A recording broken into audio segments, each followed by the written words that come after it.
بسم اللہ الرحمن الرحیم۔ هو الذی خلقکم، وہی ذات جس نے تم کو پیدا کیا۔ اوپر خلقت عالم کبیر کا بیان تھا، اور اب خلقت عالم صغیر کا بیان ہے۔ اگر آپ پورے جہان کا مطالعہ کریں نا، جتنی چیزیں جہان میں ہیں وہ ساری آپ کے اس وجود میں۔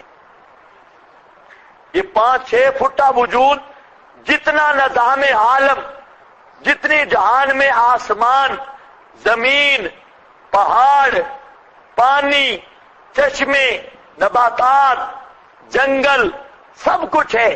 آپ اپنے وجود کا مطالعہ کریں، جہاں پر بھی سب کچھ ہے۔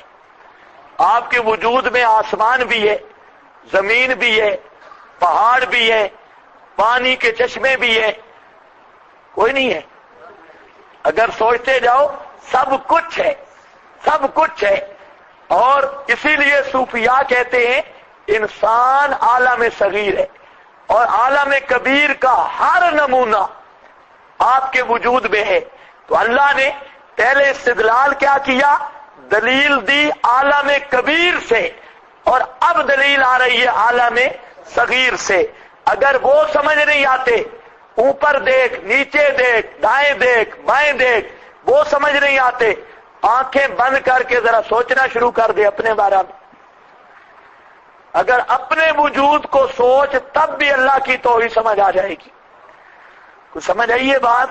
هو الذی خلقکم، وہی ذات جس نے پیدا کیا تم کو، من طین، مٹی سے، ثم قضا اجلا، پھر مقرر کر دی مدت، قضا اجلا، پھر مقرر کر دی ہے ایک وقت، مدت، واجل مسمی، اور ایک مقرر مدت، اجل مسمی، عندہ، اس کے ہاں ہے، ثم، پھر اس سے بعد دیا ہے، ثم انتم تمترون، پھر او مشرکو بے ایمانو، انتم تمترون، پھر بھی تم شک کرتے ہو۔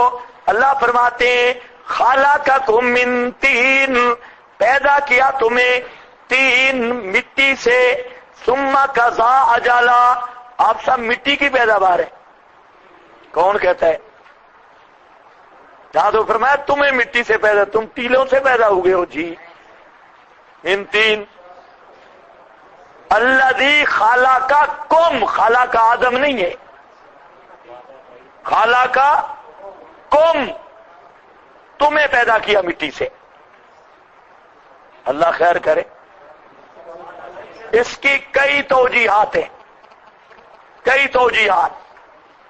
ایک یہ ہے کہ جو نطفہ ہے یہ پیدا ہوتا ہے خون سے، خون کے خلاصے سے بنتا ہے منی، اور منی کے خلاصہ سے وہ نطفہ ہے۔ منی سے آدمی نہیں پیدا ہوتا، آدمی کس سے پیدا ہوتا ہے؟ نطفہ، اور وہ جو نطفہ ہے وہ خلاصہ ہے منی کا، اور منی خلاصہ کس کا ہے؟ خون کا، اور خون خلاصہ ہے خوراک کا، اور خوراک نکلتی ہے نباتات سے، اور نباتات نکلتے ہیں مٹی سے۔ تو سمجھ آئیے بات؟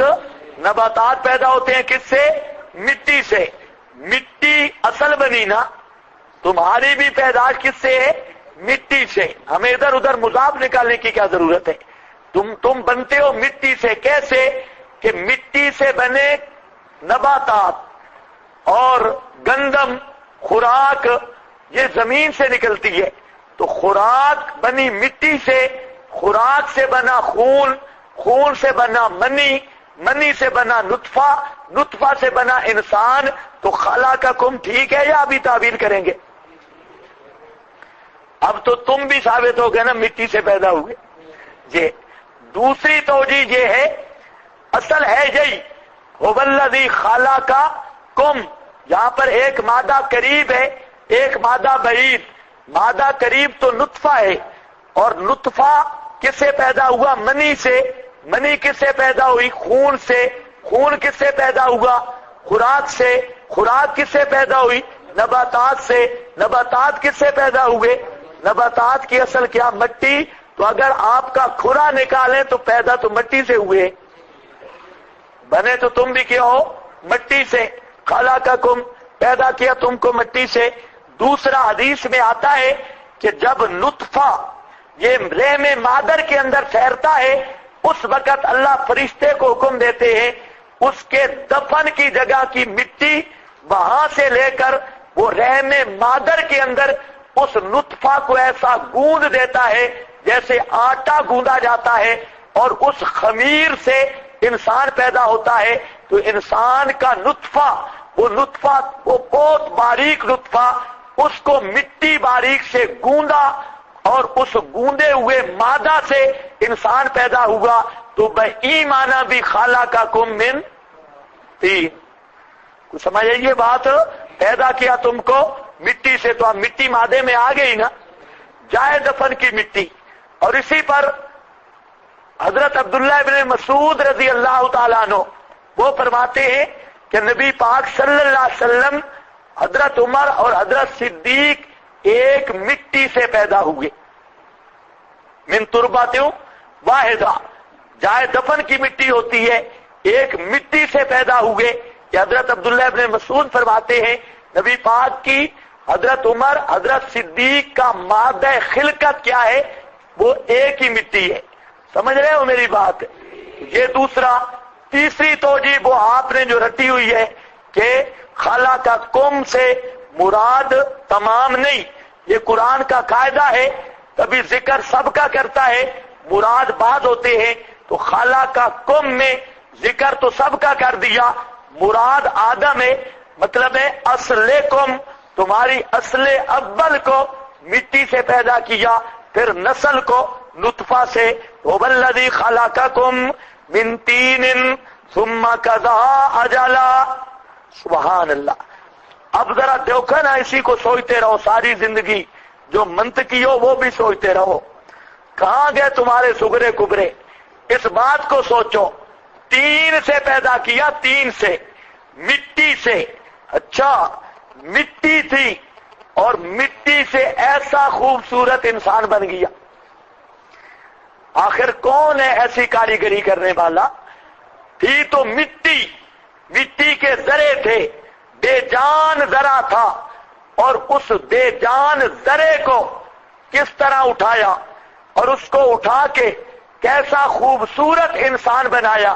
اسی مٹی کے ذرے میں عقل بھی رکھ دیا، مٹی کے ذرے میں نظر بھی رکھ دی، مٹی کے ذرا میں سننے کی بات بھی رکھ دی، سوچ بھی رکھ دی، دل رکھ دیا، جوڑ رکھ دیے، بال رکھ دیے، چہرے کے عنوان رکھ دیے، اور خوبصورتی رکھ دی، چمڑا رکھ دیا، اور قسم و قسم کے رنگ رکھ دیے، پھر پوری سلوٹیں رکھ دی، اور صرف بنایا نہیں، فَسَوَّاكَ، اس نے ٹھہرایا بھی ہے، بنانے کے ساتھ ہر جوڑ اپنے مقام پہ کھڑا ہے۔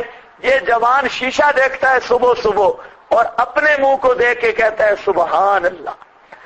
اللہ فرماتے ہیں ذرا اوپر بھی سوچ، بنانے والا کون ہے؟ تیری اصل کیا تھی؟ مٹی، اور تجھے بنایا کس نے؟ اس مٹی پر کاریگریاں چلائی۔ یہ کوئی معمولی مسئلہ نہیں، اس سے بڑی دلیل کیا ہو سکتی ہے؟ آخر اس مٹی پر کاریگر نے کاریگری کی، اور کہاں مٹی، اور کہاں یہ شیخ الحدیث، کہاں مٹی، کہاں یہ خطیب اعظم، کہاں مٹی، کہاں یہ ڈاکٹر، کہاں مٹی، کہاں یہ پی ایچ ڈی۔ یہ آپ سوچتے جائیں کہ وہ مٹی پر اس سے یہ کاریگریاں کرنا یہ کس کا کام ہے؟ صرف اللہ فرماتے ہیں مٹی پر کاریگریاں کر کے اگر یہ کمال میرا ہے پھر مان لو الحمدللہ، کارساز بھی صرف کون ہے؟ اللہ۔ مشکل دلیل ہے یا آسان؟ یا ابھی لائیں گے کلو عالم کلو شیء ہے کلو متغیر حادث، واہ واہ۔ وَالَّذِي ہے قرآن جہاں بولتا ہے وہاں بول ہی کوئی نہیں سکتا۔ ہاں، اتنی محنت جو کلو متغیر ان پہ ہوتی ہے اگر قرآن پہ ہو جائے تو اللہ ایمان بھی دے دے، نہیں تو سوائے حکے کے کوئی نصیب نہیں ہوگا۔ وَالَّذِي خَلَقَكُمْ، اچھا پٹھان ساتھی ناراض نہ ہوں، منطق میں مانتا ہوں، پڑھا ہوا بھی تمہاری جتنی ہوں، اللہ کا فضل ہے، تو لیکن منطق پر ہٹ بازی نہیں، یہ قرآن کی تفضیل ہے۔ منطقی چونکہ بڑے بڑے سمجھے جاتے ہیں نا، بڑے سمجھدار لوگ، آلاتن قانونیتن، تو یہ آلاتن قانونیتن یہ گم ہو گیا ہے قرآن کے مقابلے۔ قرآن جہاں بولتا ہے کوئی آلاتن قانون، یہ ہے آلاتن قانونیتن، جس کو قرآن آ جائے یہ اعلیٰ قانونیہ ہے۔